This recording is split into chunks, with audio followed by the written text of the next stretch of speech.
देखना बच्चों, आज का जो टॉपिक है हमारा, उस टॉपिक में हम लोग आज पढ़ेंगे फर्मी लेवल और फर्मी एनर्जी। ठीक बच्चों, तो आपने देखा होगा, according to free electron theory of matter, the electron in atom are distributed among various discrete energy levels। यानी ढेर सारे एनर्जी लेवल्स हैं, ये हमारे एनर्जी लेवल्स हैं, ठीक है ना। तो इलेक्ट्रॉन को क्या करते हैं, किसी among various discrete energy level में हमको क्या करना है, डिस्ट्रीब्यूट करना है। तो डिस्ट्रीब्यूट करने के लिए हमको करना क्या है, पाउली एक्सक्लूजन प्रिंसिपल अप्लाई करना। कौन सी principle? Pauli exclusion principal.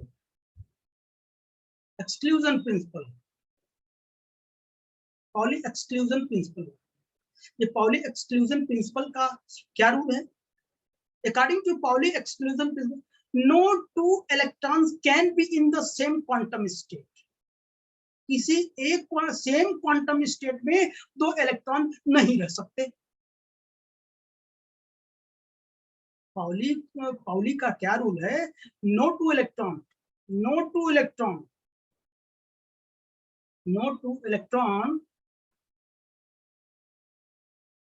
can be in same quantum state। दो इलेक्ट्रॉन एक ही सेम क्वांटम स्टेट में नहीं रह सकते। That is one electron is in a specific quantum state. केवल एक ही इलेक्ट्रॉन एक क्वांटम स्टेट में हो सकता है। ठीक बच्चों, लेकिन एक कहानी और है। ये जो नंबर ऑफ एनर्जी लेवल्स है 1 2 3 4 और क्या ये 5, ये n के ईच वैल्यू के लिए जो मैग्नेटिक स्पिन क्वांटम की दो पॉसिबल वैल्यूज है, एक प्लस हाफ दूसरा माइनस हाफ। यानी ये क्या होगा, प्लस हाफ अप और माइनस हाफ क्या होगा, डाउन। लेकिन एक एक फिल होने के बाद। ठीक, तो देखिए यही हमने यहाँ पे कुछ राइट डाउन किया हूं, उसे देखता हूं। According to free electron theory of matter, the electron in atom are distributed among various discrete energy levels in accordance with the Pauli exclusion principle। मैंने बताया ना, किसी भी इलेक्ट्रॉन को डिस्ट्रीब्यूट करना अगर एनर्जी डिस्क्रीट एनर्जी लेवल में, तो किसका रूल अप्लाई करना होगा, एक्सक्लूजन प्रिंसिपल का। According to Pauli exclusion principle, no two electron can be in same quantum state। एक क्वांटम स्टेट में दो इलेक्ट्रॉन नहीं रह सकते हैं। That is one electron in a specific quantum state। The other electron must then be in the different quantum state। और एक ही specific quantum state में हो सकता है, दूसरा दूसरे में जाएगा। ओके बच्चों, उसके लिए हमने क्या किया देखना, हमने 9 इलेक्ट्रॉन ले लिया। Let us consider 9 electrons are distributed in quantum state by using Pauli exclusion principle। हमको 9 इलेक्ट्रॉन को क्या करना है, डिस्ट्रीब्यूट करना है। Then for each value of n have two possible values, plus half and minus half। Plus मतलब up spin और ये क्या, डाउन स्पिन होता है। अब यहाँ पर देखना हम लोग, यहाँ पे मैंने किया क्या, हमारे पास जो हीलिंग इलेक्ट्रॉन कितने हैं, healing of 9 electrons in different quantum state, in different energy level, ठीक है ना। और देखिए विथ मैं क्या लिख रहा हूं, n is less than 5, could be occupied,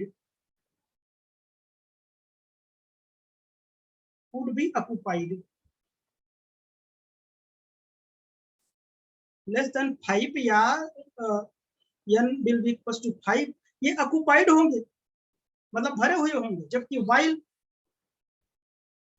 while the levels with n is greater then 5, यानी n से जो 5 से जो ज्यादा नंबर ऑफ एनर्जी लेवल्स होंगे वो क्या होंगे, would be empty, would be empty. नहीं समझे? हम क्या करेंगे, अगर 5 एनर्जी लेवल 5 से कम हो गया, बराबर होगा, तो ये सभी फील्ड होंगे, लेकिन 5 से ज्यादा एनर्जी लेवल्स होंगे तो क्या होंगे, एम्प्टी होंगे। तो 9 इलेक्ट्रॉन को हमको कैसे इसको एनर्जी लेवल में फिटअप करना है, और पाउली एक्सक्लूजन प्रिंसिपल को भी मुझे अप्लाई करना है। तो आइए देखते हैं। उसके लिए हमने एनर्जी लेवल्स हमने ड्रॉ कर दिए, एनर्जी लेवल्स हमने क्या किया बेटा, ड्रॉ कर दिया। 1 2 3 4 5 6 एनर्जी लेवल है हमारे पास।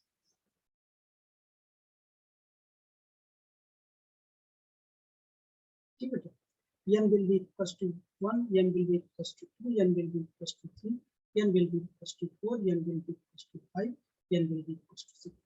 कह रहा है कि इससे नीचे फिल है, इसके ऊपर क्या है, इम्पटी है। तो पाउली एक्सक्लूजन प्रिंसिपल को फॉलो करते हुए पहले इलेक्ट्रॉन को मैं क्या करूंगा, ऐसे फिल करूंगा, दूसरे में ऐसे, तीसरे में ऐसे, चौथे में ऐसे, पांचवें में ऐसे। अब देखिए 5 के ऊपर नहीं जाए क्योंकि ऊपर खाली है। अब बताइए, अब जो हमारे 4 इम्पटी हो गए, अब मैं जो 4 इलेक्ट्रॉन, अभी तो 5 ही फिलअप किए ना, पूरे 9 है, 9 में से 5 फिलअप किए, बचे कितना, 4। अब 4 जो बचे तो क्या करते हैं कि अपोजिट स्पिन में हम क्या करें, रखेंगे, ये प्लस हाफ है, तो दूसरा जब रखेंगे तो स्पिन को क्या कर देंगे, चेंज कर देंगे। ऐसे आपने पढ़ा होगा, कितने हो गए, 1 2 3 4 5 6 7 8 9। इस तरीके से हम क्या करेंगे, इसमें फिल करेंगे। ठीक बच्चों, आई होप कि आपको समझना होगा। तो चलिए हम लोग क्या करते हैं, आगे चलते हैं।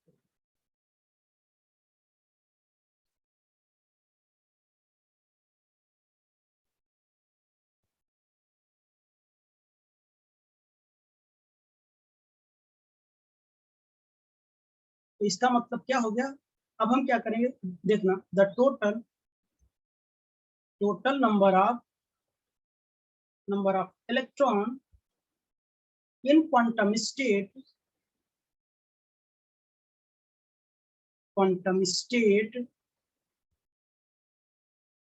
Up to n will be equal to 5 की अगर बात करें, इज इक्वल टू कितने इलेक्ट्रॉन भरे जा सकते हैं, 10। देयरफॉर हम क्या लिख सकते हैं, इसे मैं लिख सकता हूँ 2n will be equal to capital N equation number first. ठीक, तो मैं ऐसा लिख सकता हूँ। तो ये हमारा फॉर्मूला डिराइव हो गया, 2n will be equal to capital N। ठीक, तो ये वेयर n ऑफ क्या है, प्रिंसिपल क्वांटम नंबर है,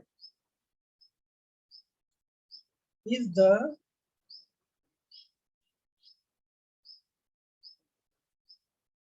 प्रिंसिपल क्वांटम नंबर,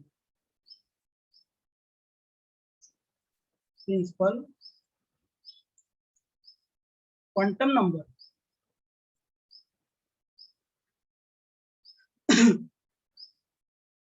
और n क्या है, टोटल नंबर ऑफ इलेक्ट्रॉन,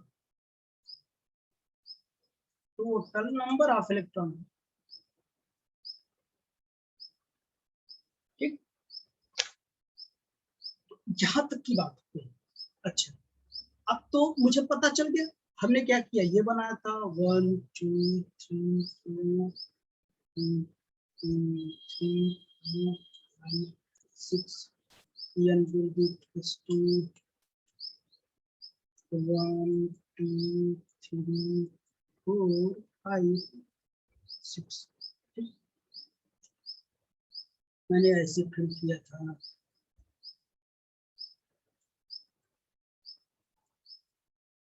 वहां से इसको अपोजिट रखा था।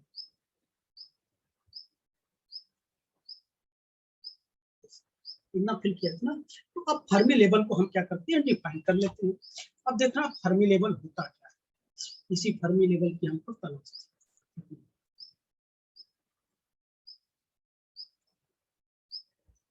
अब फर्मी लेवल को देखना, मैं क्या लिखता हूँ, the top most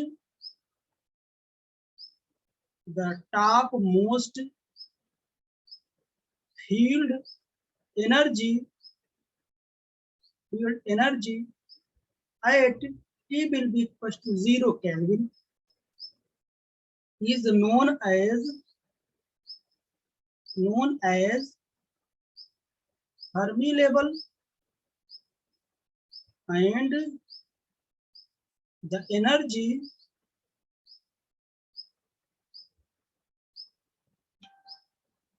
corresponding to Fermi level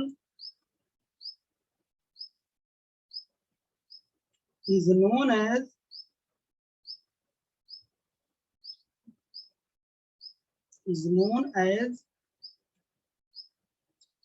Fermi energy.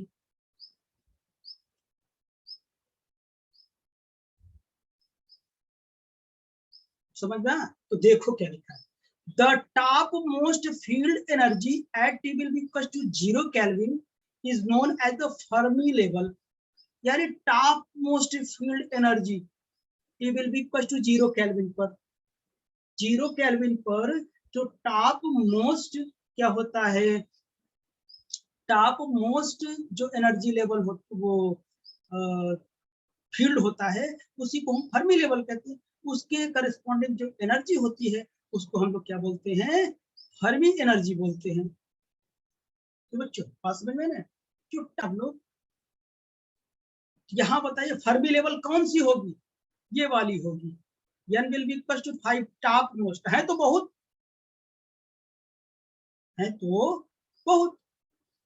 यहाँ नहीं था ना, 9 ही लिखा था ना। तो n will be equal to 5, यानी मैं लिख सकता हूं,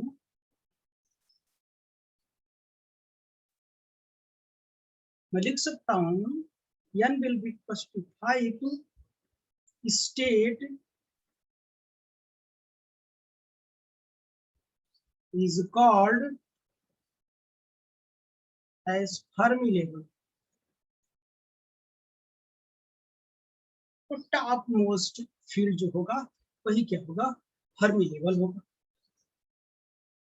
ओके बच्चों, अब आगे देखना आप लोग, मैं करता हूँ, अभी काम कंप्लीट नहीं होगा। अब फर्मी एनर्जी को हम क्या करेंगे, प्रूव करेंगे, ठीक है ना। अभी तक तो फर्मी लेवल की बात हो गई, ठीक। तो अब देखना, the free electron in metal is considered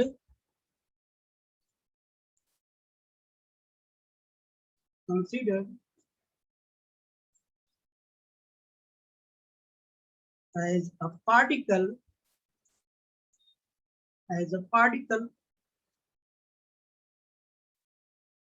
bound in one-dimensional box।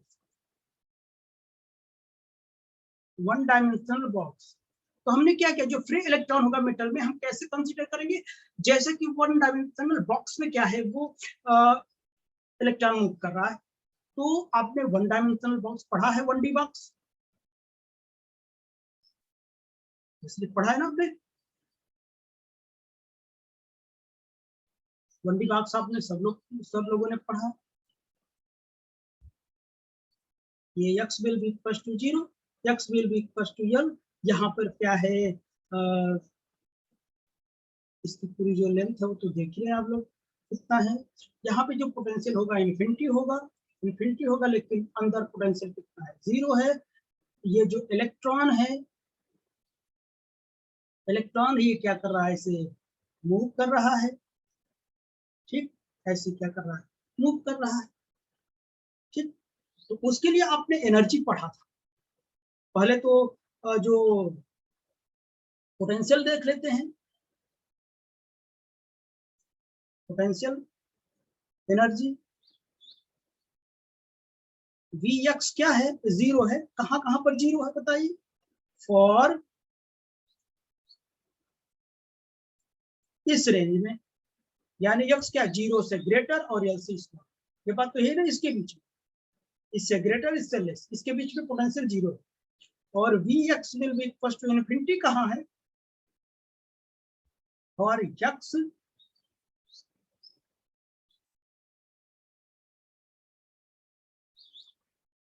Less than or equal to 0 and x is greater than or equal to 0, यानी x से पहले यानी बाउंड्री के पहले और बाउंड्री के बाद या बाउंड्री पर पोटेंशियल कितना है, इन्फिनिटी, ठीक, वो तो जानते हैं। तो यहां से करने के बाद हमने nth एनर्जी स्टेट की एनर्जी आपने क्या निकाला था, द काइनेटिक एनर्जी, द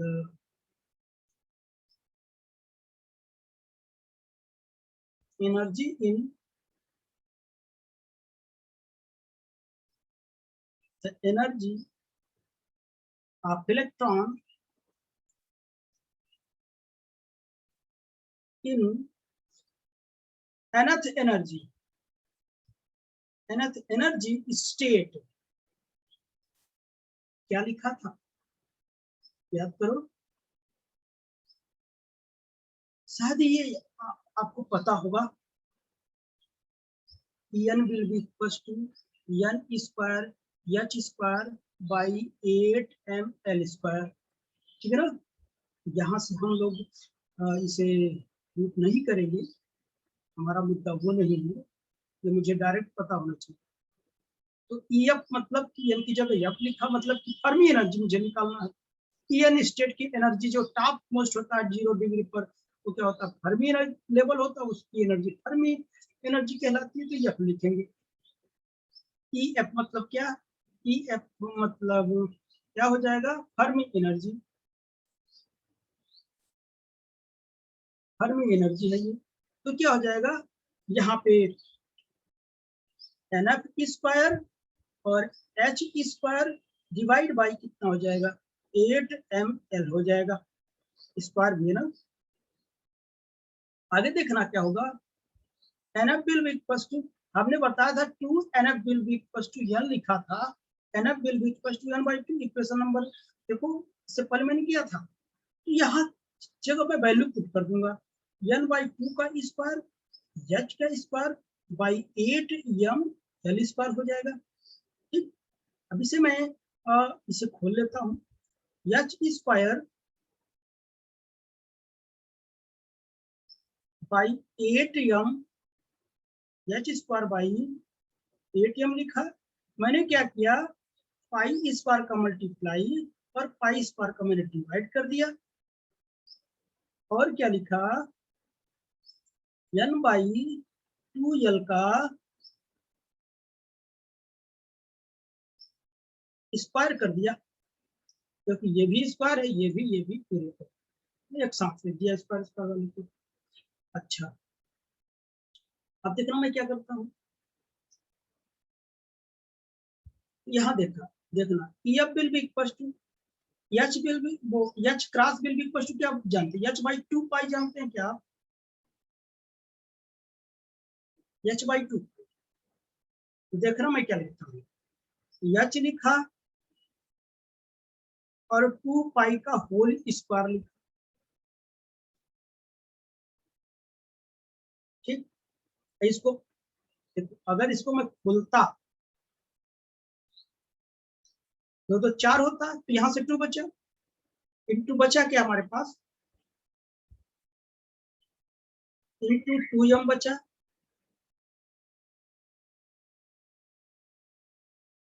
ऐसा, और यहाँ क्या बचा, ये पाई भी बचा है, ये पाई मैं स्क्वायर है तो अंदर ले लेता हूँ, इसके साथ अंदर ले लो, कितना हो जाएगा, n pi by 2l square, और ये स्क्वायर रहेगा ना, तो देखना इसी को मैं क्या लिख दूँ,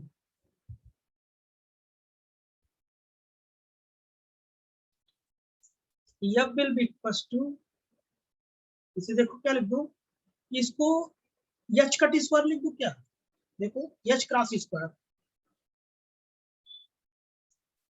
बराबर H cross square by 2m into N pi by 2l का कितना स्क्वायर हो जाएगा। ठीक, हमको यही प्रूव करना था, ये हमारा है फर्मी एनर्जी। ये कितना बेटा, फर्मी एनर्जी है। ये क्या है, वन डायमेंशनल मेटेलिक क्रिस्टल। ये किसमें है,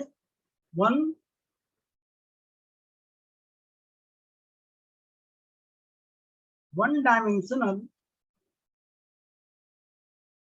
मेटालिक क्रिस्टल है।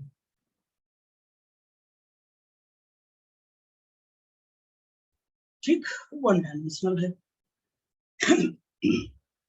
और ये जो n बाई एल है क्या है, number of electron per unit length है।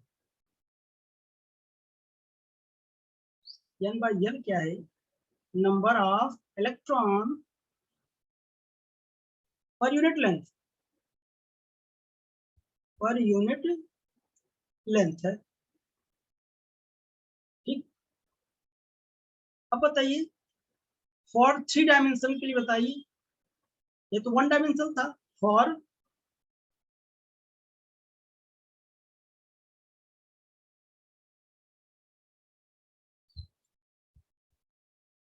थ्री डायमेंशन यानी 3D metallic crystal.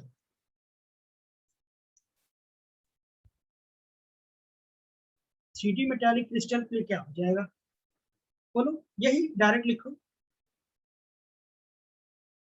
The expression for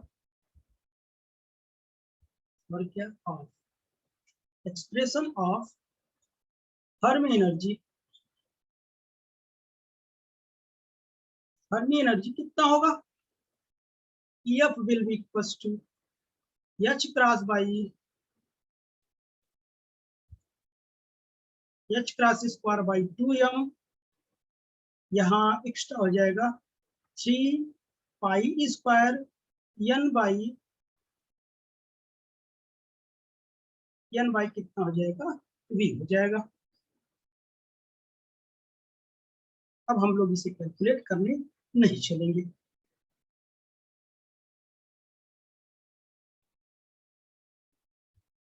ठीक बेटा, ये पावर होगा 2/3 होगा।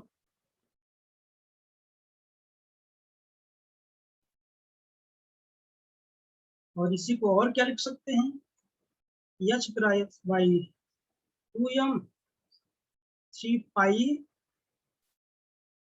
स्क्वायर रो 2/3, यानी number of electron per volume क्या होता है, number of electron per volume density होता है ना, तो ये मैं डेंसिटी लिख दिया। ठीक है ना, ये हो जाएगा। ये डायरेक्ट लिखा जाता है, इसे प्रूफ करने के लिए नहीं आएगा, इसे याद किए रहो, अब डायरेक्ट लिख देना।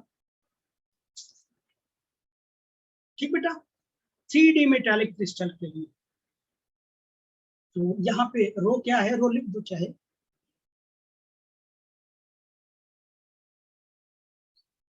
लिख सकते हो, where rho will be equals to n by v is the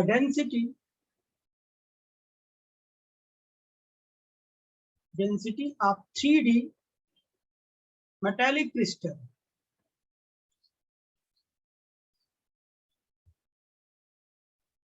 and P is the volume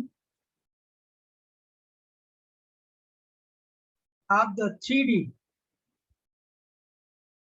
box or metallic crystal।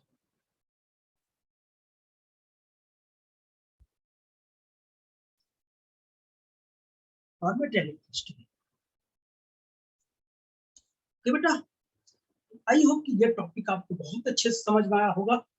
ठीक, तो आज के लिए बस इतना ही। ठीक बेटा, ओके बाय।